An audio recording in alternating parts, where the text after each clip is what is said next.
The Dunedin WCQ Regional Qualifier is quickly coming to Dice Jar Games, in what is looking to be one of the biggest events to hit Dunedin ever since 2-for-1 Tuesdays at Stilettos. And in the build-up, we're going to be interviewing some of the biggest names in New Zealand Yu-Gi-Oh! And this guy, you don't get much bigger than him. So let's cross live now to a duelist with a hot sister. Over to you.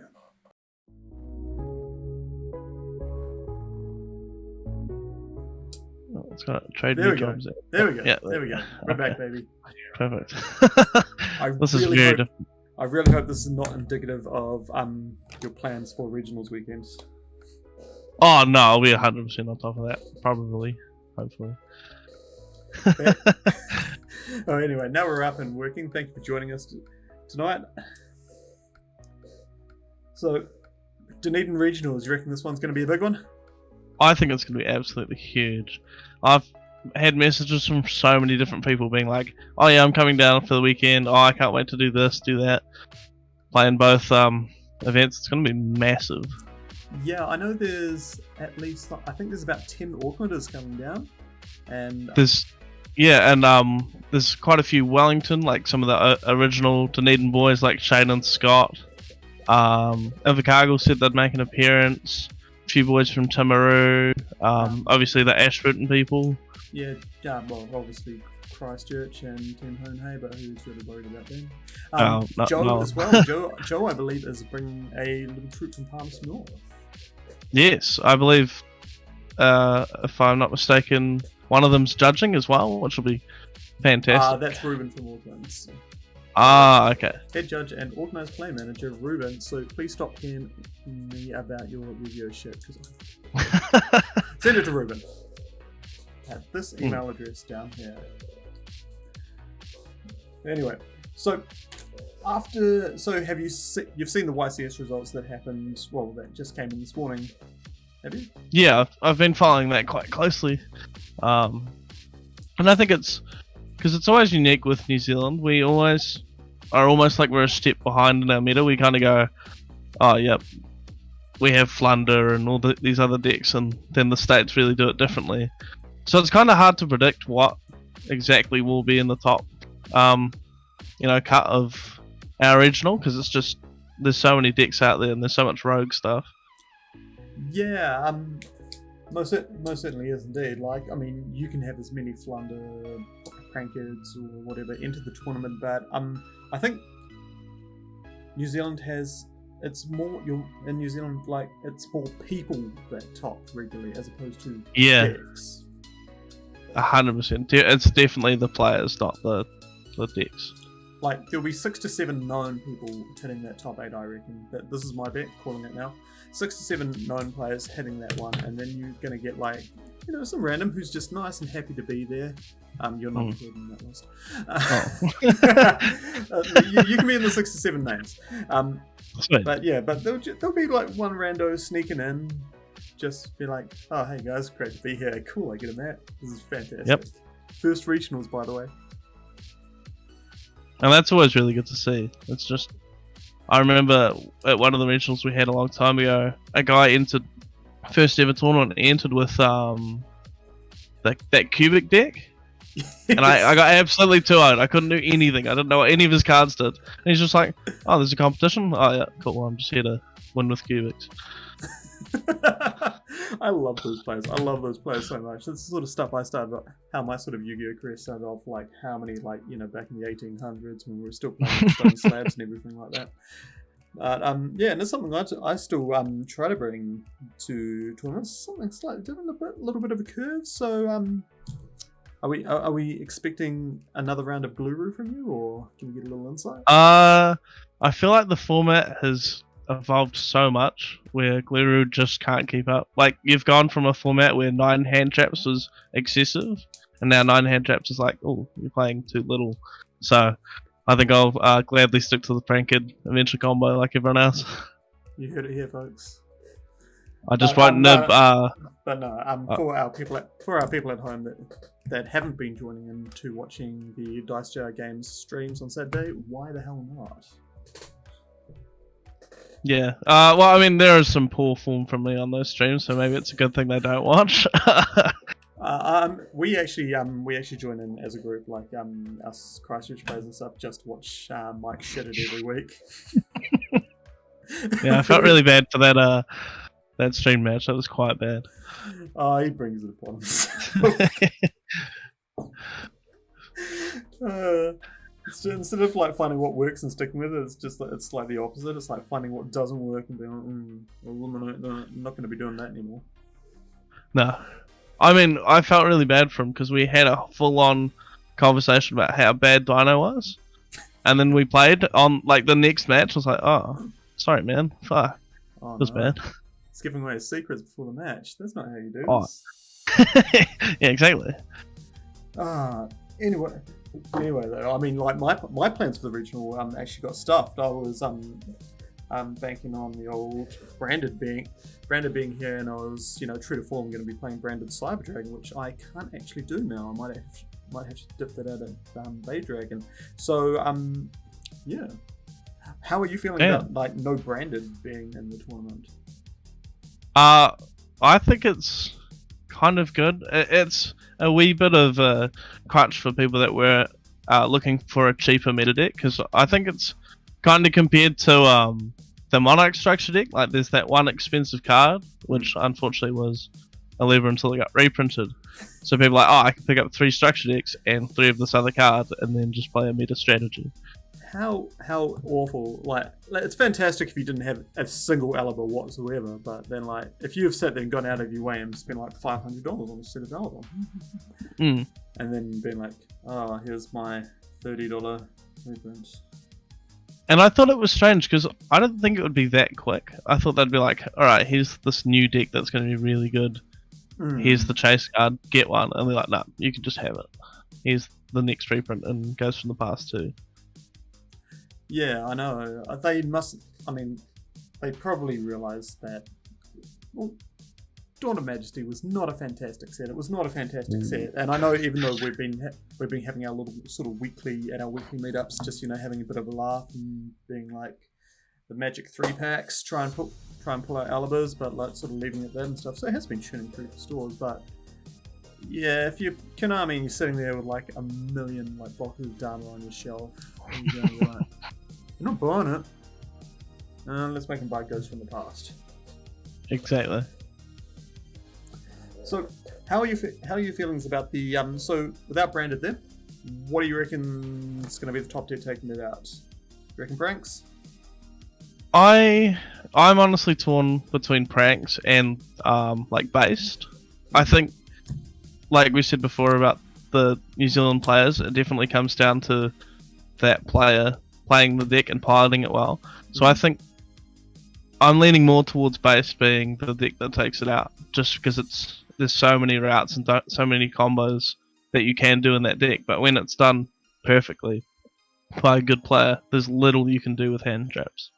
Yeah, I think the problem with based in like America and stuff is it's the age-old thing. Like based is very powerful, but it's really hit or miss, and that obviously extends out over a longer tournament. But I mean, I'm predicting like I reckon we're going to be getting 7 rounds of Swiss, and so which is all right. That's like but that's not even a day 1 of a YCS or like even a large like regional in the States or anything like that. So yeah, I think you're right with that. Based has the potential to actually carve up here.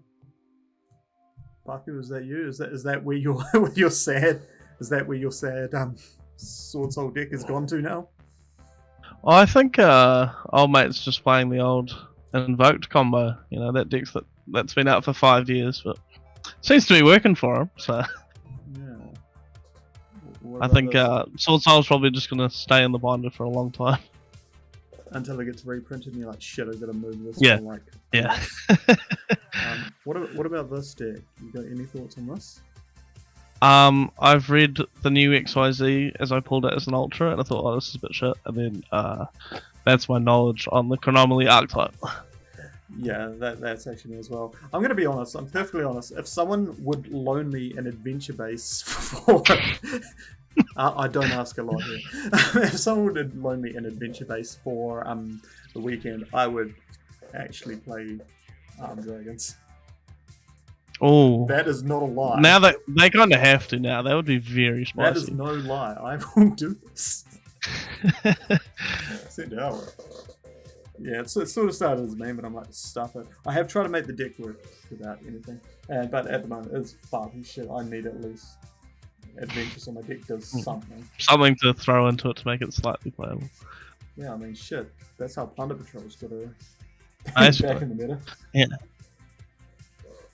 Oh gosh.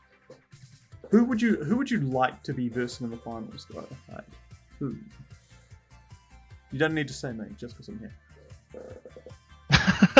Honestly, I've always wanted to play against, and I never have because it's always been like, we've got the top card, I've lost, I'm like top 4 or whatever.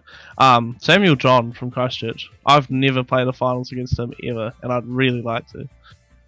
Scary player indeed. He has taken out multiple regionals since his return to the game, and I believe he is coming down, and expect old Moneybags there to be on something really, really good and well practiced. But yeah, like, I mean, yeah, as you said, like Wellington, so you like Shannon stuff. G-Man hit. Let's talk about G-Man, because when I first met G-Man, Peter Bird was running Dunedin regionals a millennia ago, and G-Man was just this strange child wandering around with an unsleeved like ritual beast deck in his pocket. Do you remember this stage of his career? I do, because I felt bad for him one day, because he'd like come up to me all the time and talk to me, and I'd be like, you know, as you do, as you go to locals, you go, oh, you got any trades? He's like, yep. And out of his left pocket, he pulled out a Gladlock bag filled with just like heavily played things, and I it was too late then. I was committed, so I was like, I'll just look through it, and I found a heavily played Spanish Void Feast, and I was like, oh, okay, I want this, and he's like, $20. Like, nah, I'm all good. I think I'll pass. And ever since that day, until he, you know, kind of peaked and started playing these good decks, he'd come up to me every locals and he'd ask if I wanted to buy a Spanish Void Feast, and the answer would always be no. For $20. $20. Oh my lord! And then now I would definitely class him as one of New Zealand's top players at the moment. Dragonlink as well. He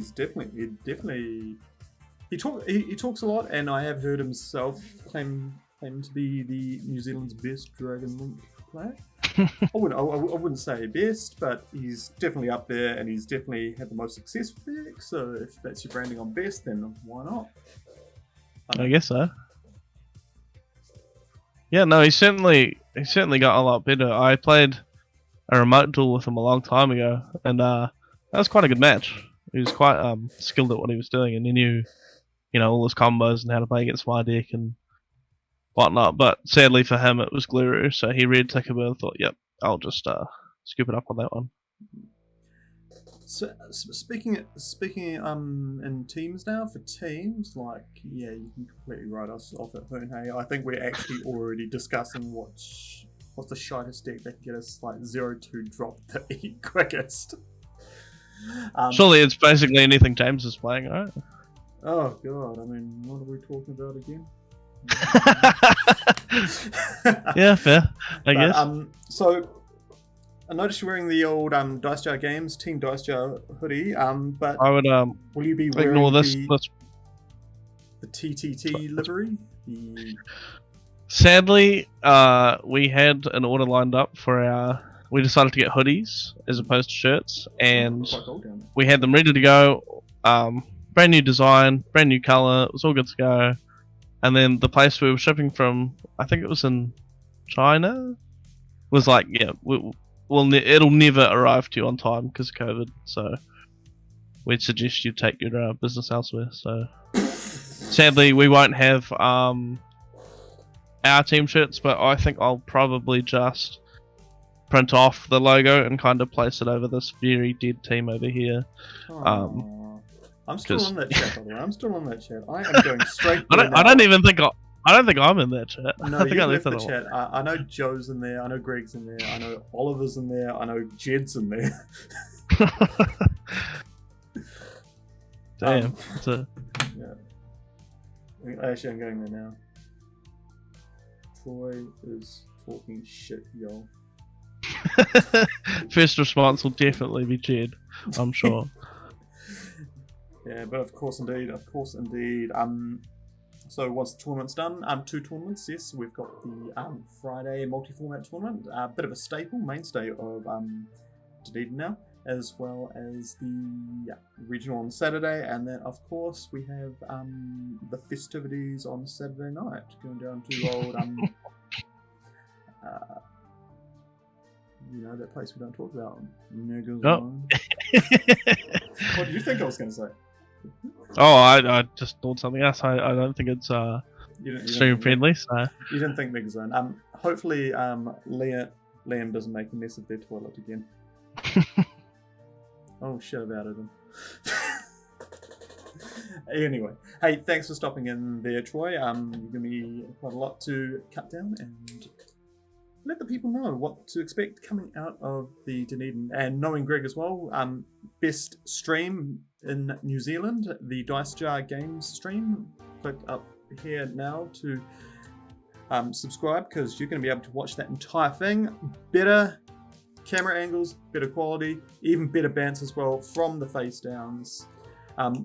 You know, those commentators actually know what's going on in the games. There's none of this like double summoning. That's going to be called out immediately. Or solemn judgment and Nibiru from last week's locals. That'll definitely be. Yeah, we watched that immediately, and we were just like, "Ah, what's going on?" None of that curly stuff going on. But anyway, hey, thanks Troy for stopping in, and yeah, look forward to seeing you in just over a week's time. All right. Yep, sounds good. Can't wait. Cheers. All right.